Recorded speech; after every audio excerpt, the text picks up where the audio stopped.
5 मरले जगह जो है वो मैंने किराए पे ली है। मेरे पास जगह नहीं थी और 5 मरले की जगह मैंने रेंट पे लेके 8 बछड़ों से जो है वो मैंने फार्मिंग शुरू की है। तकरीबन 5,60,000 के हमारे जो है बछड़े आए थे। एक जानवर हमें 70,500 रुपये का पड़ गया था और तकरीबन मेरा 55,000 रुपये तकरीबन उन पे ख़र्चा आया है। और अब माशाल्लाह जो व्यापारी हजरात आते हैं रेट वगैरह लगा के जा रहे हैं, तो मुझे इंशाल्लाह अच्छी उम्मीद है मुझे इसमें अच्छा मार्जिन मिल जाएगा।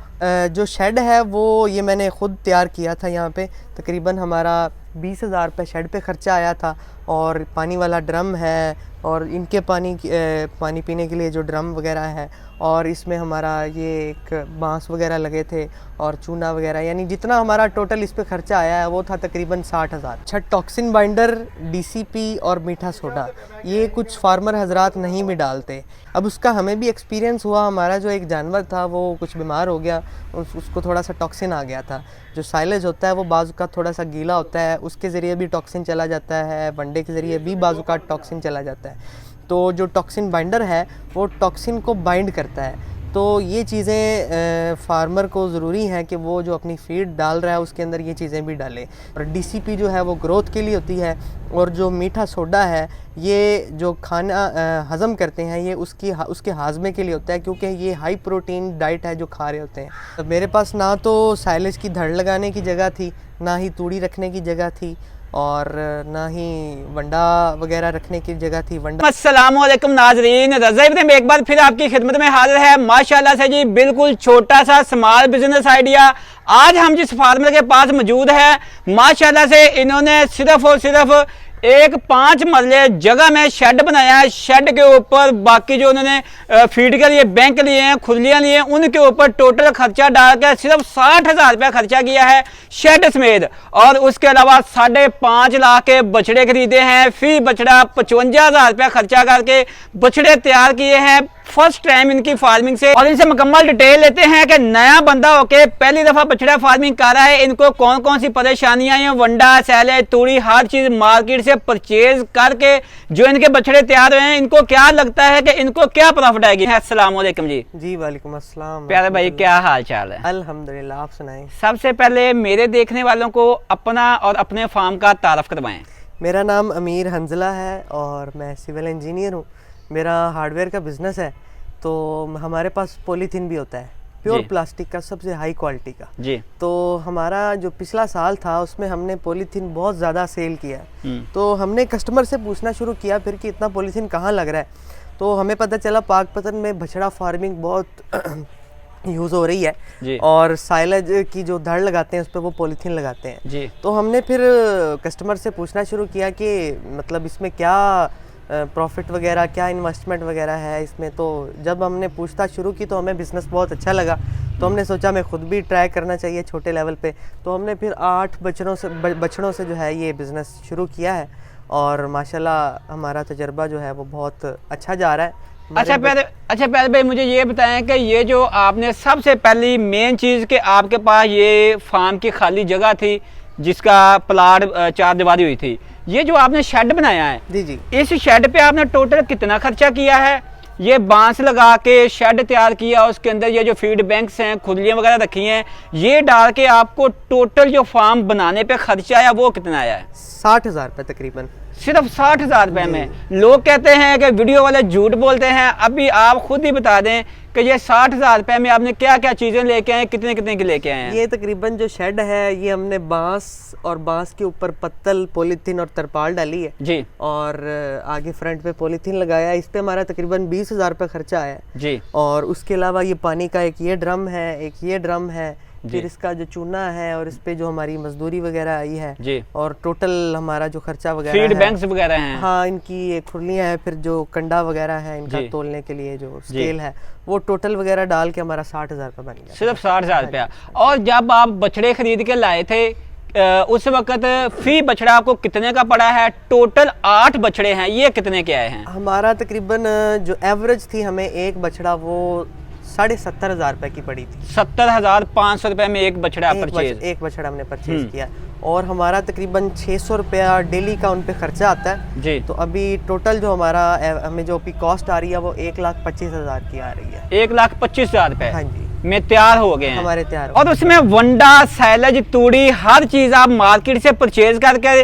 फार्मिंग कर रहे हैं। आपको वंडा कौन सा डाल रहे हैं, सैलेज कहाँ से ले रहे हैं, क्या रेट पड़ता है, ये भी बता रहे हैं। असल में हमारी जो कॉस्ट है इन पे वो थोड़ी ज़्यादा आई है। उसकी वजह ये है कि हमारे पास है जगह थोड़ी, हम अपनी धड़ नहीं लगा सकते। जी। जो साइलेज अपना बनाते हैं उनको तकरीबन वो 13-14 रुपए कॉस्ट करता है, जी। अच्छा साइलेज जो है। जी। लेकिन हमने जो परचेजिंग की है वो हमारी जो एवरेज परचेजिंग है वो 19 रुपए पर केजी है साइलेज की। जी। और हम कराची वंडा यूज़ कर रहे हैं, उसका रिजल्ट भी बहुत अच्छा है और उसके बारे में जो मार्केट के कमेंट्स हैं वो भी बहुत अच्छे हैं। तो अब हमने खुद भी देख लिया है उसका रिजल्ट के हमारे जो कराची वंडा है उसने हमें बहुत अच्छा रिजल्ट दिया है। और जो तूड़ी है वो भी हमने बाज़ार से ही परचेज़ किया, हमारी अपनी नहीं थी। इसी वजह से जो हमारा जो पर एनिमल का ख़र्चा है तकरीबन 10-12 हज़ार रुपये ज़्यादा आया है। लेकिन इसके बावजूद भी हमारी जो एवरेज है वो अच्छी एवरेज है माशाल्लाह। और उसके बाद ये बताएं कि आपने ये जब ये जानवर खरीदे थे उस वक्त मंडी में कोई बंदा साथ लेके गए थे या कोई अपना तजर्बा था, किस तरह परचेजिंग नहीं, की अपना थी? कोई तजर्बा नहीं था। मेरे एक दोस्त हैं वो खुद व्यापारी हैं। अच्छा जी। उनको मैं साथ लेके गया था और उन्होंने ही मुझे परचेजिंग करवा के दी थी। अच्छा, और उसके बाद आपके पास ये जो जानवर खड़े हैं किस नस्ल के जानवर हैं, और जिस तरह का मौसम चल रहा है कौन से जानवर बेस्ट जानवर हैं? बंद होगी। अच्छा और जो इस वक्त आपके पास जानवर खड़े हैं किस नस्ल के हैं और इनकी ग्रोथ कैसी है, आपका क्या आइडिया है, कौन सी नस्ल के जानवर ज्यादा ग्रोथ करते हैं? असल में हर सीजन का होता है सिस्टम। अब गर्मियों में ज्यादा देसी जानवर चलता है जी, क्योंकि जो वलैती है वो गर्मी इतनी बर्दाश्त नहीं कर पाता जी। लेकिन हमारी जो फार्मिंग थी वो सर्दियों की थी। हमने सारे क्रॉस में जानवर लिए हैं, कुछ देसी क्रॉस में है, कुछ वलैती क्रॉस में है, लेकिन क्रॉस में है सारे जानवर।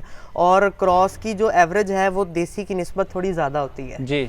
जब आप ये बछड़े खरीद कर लाए थे उस वक्त इनका मीट वेट वजन क्या था और अब कितना है, कितने माह हो गए हैं फार्म पे लाए हुए बछड़े?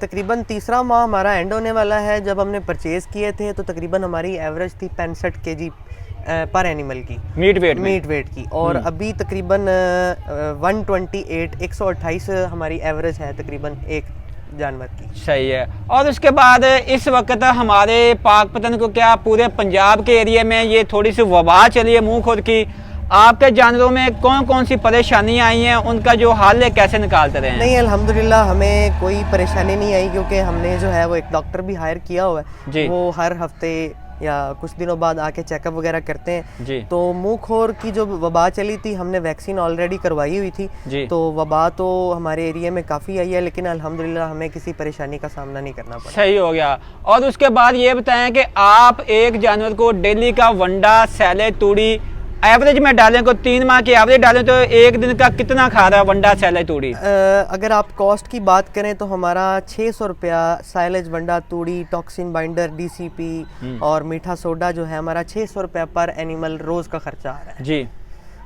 और इसमें आप एवरेज में कितना वंडा, सैले, तूड़ी डाल रहे हैं? हम तकरीबन 10 किलो पर एनिमल के हिसाब से साइलेज डाल रहे हैं। जी। 4 से 5 किलो तकरीबन 4 किलो हमारा वंडा डल रहा है डेली का। और तकरीबन 1 किलो पर केजी जो है ना पर एनिमल 1 किलो के हिसाब से तूड़ी डाल रहे हैं तकरीबन। सही हो गया।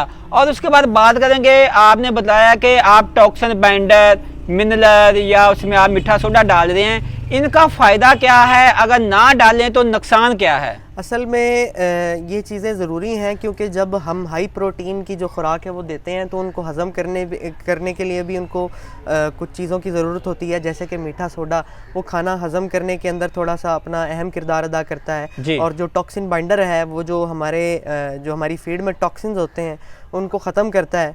और DCP जो है वो भी उनकी ग्रोथ के लिए होती है। तो ये चीज़ें डालनी ज़रूरी होती हैं। अब हमारा एक एनिमल जो है वो थोड़ा सा बीमार हो गया था लेकिन हम टॉक्सिन बाइंडर चूँकि यूज़ कर रहे थे तो हमें इतना इशू नहीं आया।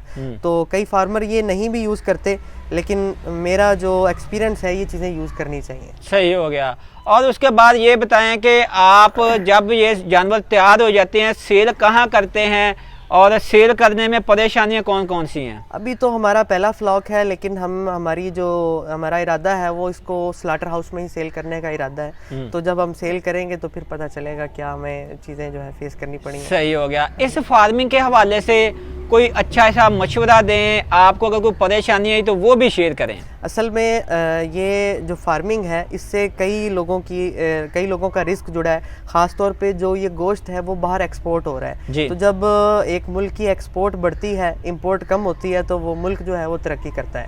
क्योंकि मैं ख़ुद एक बिज़नेसमैन हूँ, तो मुझे इस चीज़ का अंदाज़ा है कि जितना हम इस बिज़नेस को डेवलप करेंगे, जितनी हमारी एक्सपोर्ट बढ़ेगी, हमारा मुल्क जो है वो उतना तरक्की करेगा। और इससे कई लोगों के रोज़गार भी जुड़े हुए हैं। हम मंडी से जानवर लाते हैं, जो सेल करते हैं उनको भी रोज़ी मिलती है, हमें भी मिलती है, आगे जो स्लाटर हाउस वाले हैं उनको भी मिलती है, और ये जहाँ पे गोश्त जाता है वो भी इसको आगे सेल करते हैं, उनको भी रोज़ी मिलती है। कई लोगों का रिस्क इसके साथ जुड़ा हुआ है।